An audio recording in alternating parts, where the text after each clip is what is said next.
Welcome to Halacha Brura. My name is Rabbi Nachum Chaimowitz, and the topic for today is Hadlakas Neris, Hadlakat Nerot. Who? Who are those people who are obligated to light the candles before Shabbos or Yom Tov come in? Throughout the generations, it's been halacha that has really held the entire Jewish nation together. Whether it was in the time of the destruction of the Second Temple, when Rabbi Yehuda Hanassi wrote down all the halachas in his well-known sefer, the Mishnayos, or whether it was later on in the time of the great leaders in Europe, in the time of the Spanish Inquisition, it was halacha that held us together, or whether it was in time later of the pogroms and persecutions in Eastern Europe and Russia. It was halacha that kept us as one nation. Throughout the years that the Sephardic community was spread throughout the Middle East and Northern Africa, it was the halacha that kept them all together, united as a nation. It's well known that the community of Yemen, the Jews of Teiman, were basically isolated from the rest of the world for approximately 1,000 years. After 1,000 years, where communications grew between world communities, it was found that the Teimanim keep the exact mitzvot and halachot that all the other Jewish people worldwide were keeping. They kept the same day of Shabbos. They had the same tefillin. They did the Seder in the same basic format. Halacha is that thread that really holds us together as a nation. And so therefore we get together at these times and we try to clarify what is the halacha that we should be doing practically. Unfortunately today, there's a lot of confusion in regard to halacha. Sometimes it's confusing because people study the halacha and there are a lot of details. There are a lot of different scenarios, a lot of different cases. It's hard to remember. Sometimes people are confused because they learn the halacha and they see that one certain halacha has different opinions. One very respectable opinion holds this way, one holds this way. They're not sure what to do. Another reason why there might be confusion is because someone goes somewhere and a person tells them, well, you're doing this in the wrong way. You should be doing it this way, even without any source. And then the next day he goes somewhere else and someone else tells them exactly the opposite. So people get into a confusing state. They don't know what to do, so sometimes they don't actually do it. And we know that it's very important to do the halachas precisely, to do the halachas accurately. And so therefore we get together at these times, and our goal in these sessions is that by the time we complete the study of even one small area in halacha, that we know clearly what to do. The topic for today is Hadlakas Neris. Who? Who are the people who are obligated to light candles? And we'll start off by saying that if a person is contemplating to begin practicing the mitzvahs, this is a great mitzvah to start with. Lighting candles before Shabbos comes in. A person just has to get home early from work. In the summer months, it's not so hard because the Shabbos begins late. But even in the winter months, where the time of sundown is earlier, a person needs to be home before sundown. And then light one candle even. Customarily, we light two. But even one candle is enough. It doesn't take a lot of time. It doesn't bother anyone. It's not very costly. But it has a profound experience upon the people who practice it. And so therefore, it's a great mitzvah to start with. Who are the people who are obligated to light candles? So here's the first point for today. What's necessary to know is that the obligation for lighting candles before Shabbos and Yom Tov rests equally upon all men and women. Although we know customarily the woman of the house lights candles, the obligation to light candles rests upon all men and women equally. A man from the age of bar mitzvah and a woman from the age of bas mitzvah.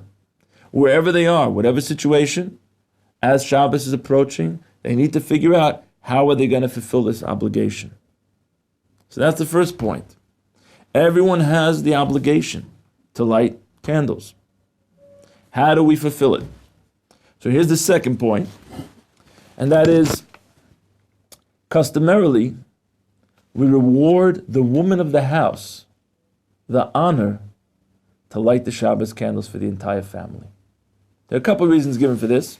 One reason is that she's the one who has worked and toiled the entire week to prepare the house for Shabbos. Shabbos is the crown of our week. As the Zohar says, it's a Yom HaDinishmasa. It's a day of the soul. There's a spiritual effect, or aura, if you will, that comes down and descends not only on the people, but on the entire household on Shabbos. A woman dusts, she cleans, she mops the entire week, she organizes everything, she gets everything ready for the Shabbos. At that moment, when the Shabbos finally approaches, when the Kedusha and aura of Shabbos descend, we give her the honor of bringing in the Shabbos. We give her the honor of escorting in the Shabbos through lighting the candles. And so that's one reason why the woman of the house lights candles. Another reason why is because we know from the first portion of the Torah reading in Parshas Bereishis that the first woman, Chava, had a share in causing the first man, Adam HaRishon, to sin. We know he wasn't supposed to eat from a certain tree, Eitz Hadas. And unfortunately, Chava had a part in causing Adam HaRishon to sin. As a form of fixing, as a form of tikkun, as a form of correcting what was, we allow the women to light the candles on Shabbos. Since it was the first woman who had a part in bringing about the sin of the first man, that caused tremendous darkness and gloom in the world. We know that because of that, there's pain, there's suffering, there's difficulties in the world. So to counterbalance that, Jewish women throughout history have been producing an abundance of light. Every Shabbos and Yom Tov, Jewish women come and they add light, both spiritually and figuratively, to their homes. They light the Shabbos candles, and at the same time, they give over an aura of connection to God. They give over the message to their husband and their children that we want to now listen to everything that Hashem says. We want to follow the statutes of the Torah, and we actually pray for it. The abundance of light that women have created and continue to create throughout the generations is a correction, is a tikkun for what took place in the sin of Adam HaRishon, of the first man. And so that's the second reason why we allow the women the honor and reward of lighting candles before Shabbos comes. So once again, the first point was the obligation to light candles before Shabbos and Yom Tov lies equally upon men and women, from the age of bar mitzvah, from the age of bas mitzvah. The second point is that customarily we allow the woman of the household to light candles in order to fulfill the obligation for everyone who's in that household. The third point, therefore, follows that if for some reason the woman is not home, she had to travel, or chas v'sholom, if she's in the hospital, the obligation then falls on the man of the household to light candles. So then the man would actually have to go ahead, even though he might have not done it for years. He has an obligation to set up the Shabbos candles and light them with a bracha, with the blessing, before Shabbos or Yom Tov comes. If both parents are not home, the mother's not in the house and the father's not in the house, we generally follow to accord the honor to the oldest girl in the home. But if the girl is not present, or it's not even necessary, it's not something that she wants to do right now, then anyone from the family can light above 13. If the girl is not at home, then it's possible for anyone from the house to light who's above 13 for a boy or above 12 for a girl. Only one person from the whole household has to light in order to fulfill the obligation of everyone in the household. If children see that for some reason mother is running late, they know the time of the shkia, they know the time of sundown, they see it's getting late, do mother a favor. Go and light the candles so that someone in the household will have lit. It's not necessary to wait that mother should have to light them. The obligation is upon everyone equally. Okay, so we have already 3 points. The obligation lies upon men and women equally. It's customary to allot the honor to the mother of the home to light candles. And if the mother is not present, the obligation follows to the father or any one of the children above bar mitzvah or bas mitzvah. Next point we come to is, what if a person is not in a home setting? What if he's not in a place where he's near his parents? So the rule is like this. When traveling, it's not possible to fulfill one's obligation because someone is lighting at your house.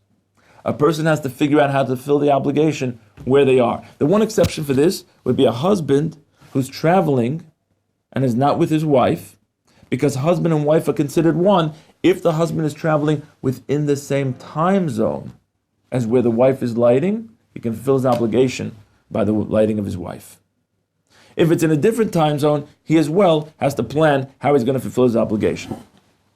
So let's say there's a setting, whether it be in a camp and a lot of young people are together, or boys who go away to a dormitory, girls in a seminary. How do they fulfill their obligation? And what we find in halacha is that in that case it would be necessary to appoint at least one person to light in the common dining area, to light candles from mutual funds for everyone who is there for that Shabbos.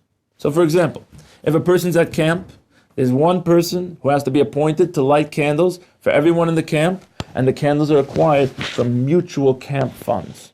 If it's in a boys' dormitory, once again, one person is appointed who lights candles from the funds of the yeshiva, a girls' seminary, from the funds of the seminary. In that way, everyone who's present fulfills their obligation through the one person who's lighting for all of them. If a person is away and they're a guest, they're eating at someone else's house or sleeping at someone else's house, how can they have a part in those candles? So, the great halachic leader of the previous generation, Rabbi Moshe Feinstein of blessed memory, said that if a person is eating at someone's house for Shabbos, they don't really have to do anything else to fulfill their obligation. Just like the head of the household, or the balas habayis, the hostess, makes food for everyone who's going to be eating with them, so too the candles are set aside for everyone who's going to be eating with them. So if you're eating by someone Friday night, it's not necessary to do anything else. A person fulfills their obligation with that family that they're eating at Friday night. Just like the chicken soup is made for all the guests, so too the Shabbos candles are on behalf of all the guests. But if you're at a place that you're only sleeping, you're eating somewhere else, it would be necessary to do an act to have part in the candles. The act that's necessary is one of two actions that are brought down in the halacha. Either it's possible to acquire, through a purchase, a little piece of the candles. How is this done? The guest approaches the head of the household and he says, I would like to have a little bit of part in the candles, and he gives him at least a halachic penny's worth of money. Probably nowadays, I assume it's approximately a dime, 10 cents. He gives to the head of the household a small amount, that's a penny's worth in halacha, and he acquires through that a part in the candles. Or it could be done even without giving any money, and that's if he makes a halachic acquisition.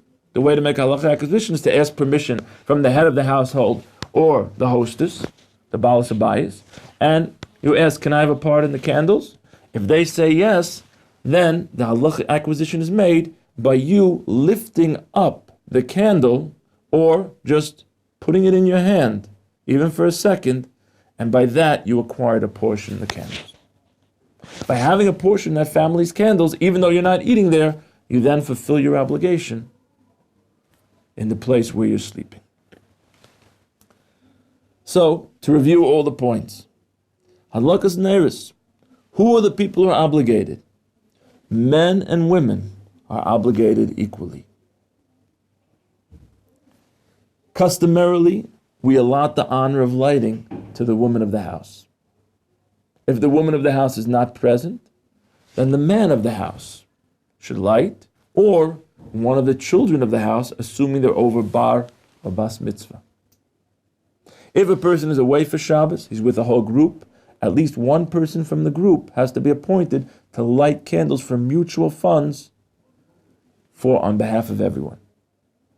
If a person is a guest at someone's house, if you're eating at the house Friday night, automatically you're included in that family's lighting of candles. If you're not eating there, so it's necessary to acquire a part in the candles. That's either by giving a small amount, a small gesture of money, which is a halachic penny's worth, or by acquiring the candle, by either lifting it up or taking it in one's hand and putting it back down.